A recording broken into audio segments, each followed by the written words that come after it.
Good morning. SB Sweden ডায়েরির একটা নতুন পর্বে আপনাদের সবাইকে স্বাগত। আমি সুমন। আজকে 1 মার্চ, 4 তারিখে হোলি। আর আমাদের সুইডেনের হোলি এক সপ্তাহ আগের থেকেই শুরু হয়ে গেল।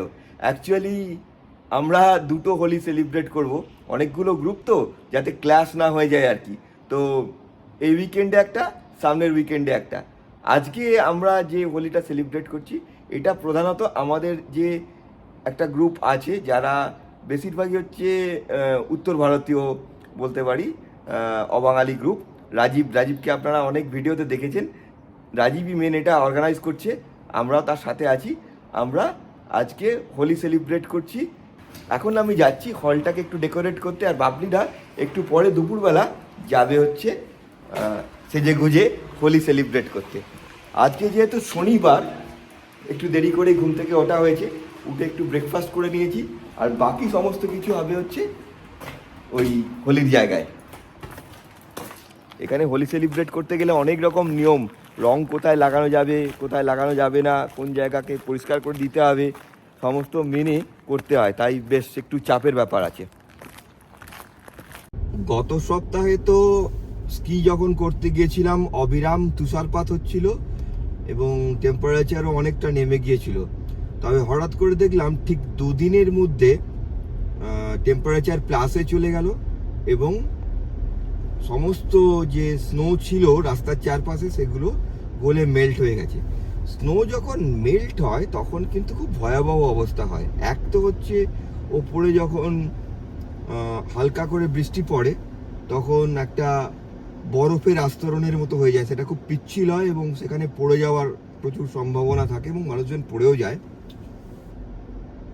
আর 2 নম্বর হচ্ছে যখন সেই বরফের আস্তরণটা গলতে থাকে তখন একটা কাদা প্যাচ প্যাচে অবস্থা হয় এবং অনেক জায়গাতেই এই বিভিন্ন যে জল জমার এই ব্যাপারটা থাকে এবং জল জমে গেলে সেখানেতে কাদা হয়ে গিয়ে একদম যাচ্ছে তাই অবস্থা হয়ে যায় আর কি।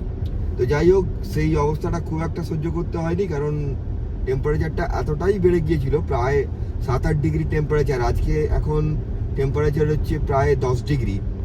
তো খুব তাড়াতাড়ি স্নো সমস্ত গলে গেছে। দেখুন রাস্তার চারপাশে কিন্তু সেরকমভাবে কোনো রকমই বরফ দেখা যাচ্ছে না। এটা কিন্তু লাস্ট দুদিনের মধ্যে হয়েছে, তার আগে পুরো বরফে ভর্তি ছিল। এই পার্টি হলটা আমাদের এক বন্ধু বুক করেছে তার রেসিডেন্সিয়াল অ্যাপার্টমেন্টে। এরকম রেসিডেন্সিয়াল অ্যাপার্টমেন্টে পার্টি হল থাকে। আমাদেরও রেসিডেন্সিয়াল অ্যাপার্টমেন্টে পার্টি হল আছে, সেগুলো আমাদের স্থানীয় অনুষ্ঠানের জন্য ভাড়া দেওয়া হয়। এগুলোর ভাড়া বিভিন্ন অ্যাসোসিয়েশন তারা ঠিক করে। কোনোটার ভাড়া হয়তো ভারতীয় টাকায় 4,000 একদিনে, বা কোনোটা 7,000, কোনোটা 8,000 এরকম। এই হলগুলোর ভিতরেতে একটা কিচেন, একটা ফ্রিজ, বসার জায়গা, টেবিল চেয়ার, এগুলো সাধারণত থাকে। হ্যাঁ, সমস্ত গলে গেছে বরফ। সুমন্ত ফিরলো, এখন আমরা সবাই মিলে যাচ্ছি। আজকে ড্রেস কোড আমাদের সাদা, এই জন্য আমি এটা পরেছি, গুজু এটা পরলো। আর টপটা কি পরেছিল, ওয়েদার হচ্ছে আজকে টেম্পারেচার 6 আজকে না, হ্যাঁ। ওই জন্য খুব একটা কষ্ট হচ্ছে না। আর স্নো তো মেল্ট হয়ে গেছে, জ্যাকেট নিয়ে নিয়েছি, ফেরার সময় লাগবে। তো এখন যাওয়ার পালা আমাদের। ভালো লাগছে এখানে, সব একদম অন্যরকম হোলি খেলা হবে আর কি। সমস্ত অবাঙালি বন্ধু বান্ধব আছে আমাদের এখানে, তবে বাঙালিও থাকবে দু একজন, কিন্তু অবাঙালি বেশি। মজাই হবে।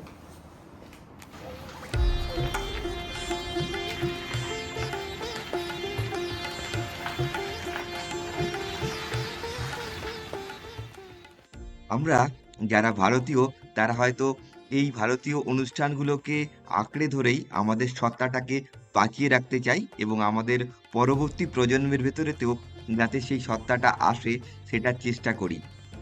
তাই জন্য হাজার সুবিধা অসুবিধা সত্ত্বেও কোনোভাবে বলতে পারি ম্যানেজ করে উইকেন্ডে আগে বা পরে আমরা এই অনুষ্ঠানগুলোকে সেলিব্রেট করি। এই হোলি সেলিব্রেট করার জন্য গত 1 মাস ধরে আমাদের পরিকল্পনা চলছিল। কোথা থেকে খাবার আসবে, কি কি ড্রেস কোড হবে, রং কোথা থেকে আসবে, কোন ফল পাওয়া যাবে, ইত্যাদি ইত্যাদি।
আজকে সারাদিন তো বেশ আনন্দ হলো, কিন্তু এবারে সব থেকে বড় কাজ, আবার আমরা যেভাবে ঠিক হলটাকে পেয়েছিলাম সেই অবস্থায় হলটাকে ফেরত দিতে হবে।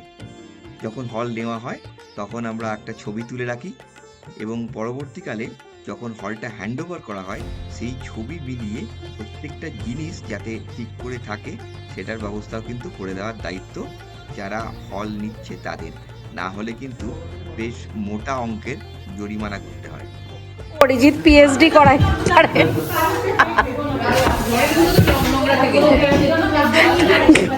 নোংরা থাকলেও ঠিক আছে সোসাইটি।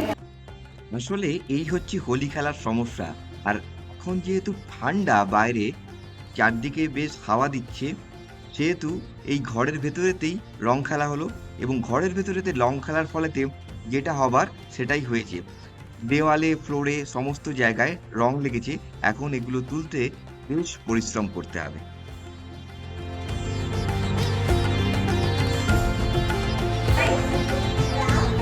আর এই হচ্ছে মারাত্মক অবস্থা। এখন এটা কি করে পরিষ্কার হবে সেটাই একটা বড় প্রশ্ন।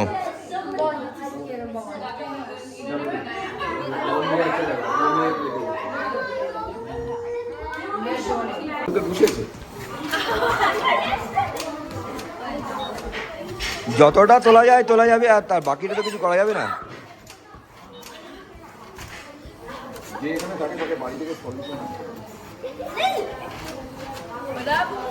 এর কি সলিউশন হবে? এর একটা সলিউশন হয়,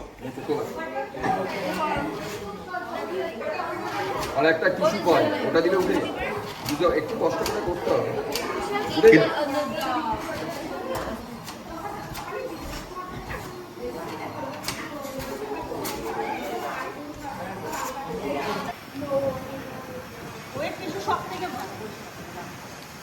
এই সোফাটা তাও মোটামুটি হয়ে গেছে, ওই সোফাটা অনেক বেশি।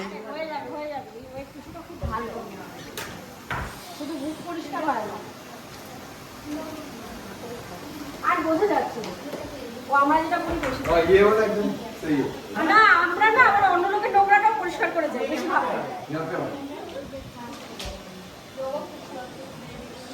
মানে সোফার পেছনেতেই আমাদের সব থেকে বেশি টাইম চলে গেল।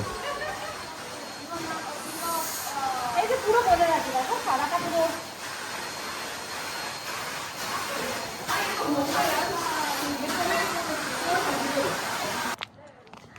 এখন বাজে রাত্রেবেলা প্রায় 8:30 আর আমরা বাড়ি ফিরছি।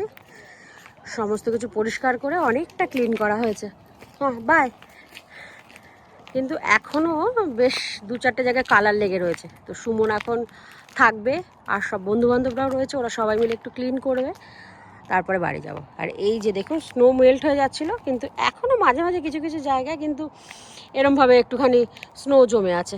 এগুলো মেল্ট হতে এখনও হয়তো 2-3 দিন টাইম লাগবে। ফাইনালি অনেক যুদ্ধ করে সোফাটা মোটামুটি পরিষ্কার হলো। এই হচ্ছে এখানকার বিপদ। যাই হোক, এখন বাজে রাত্রি 8:30। কালকে সোমবার সকালবেলা আবার স্কুল আছে। তোমার অফিস আছে? আমারও অফিস আছে। আমার 10টায় স্কুল। 10টায় স্কুল, আচ্ছা। বাবা 8:30 আমার 8:30টায় অফিস।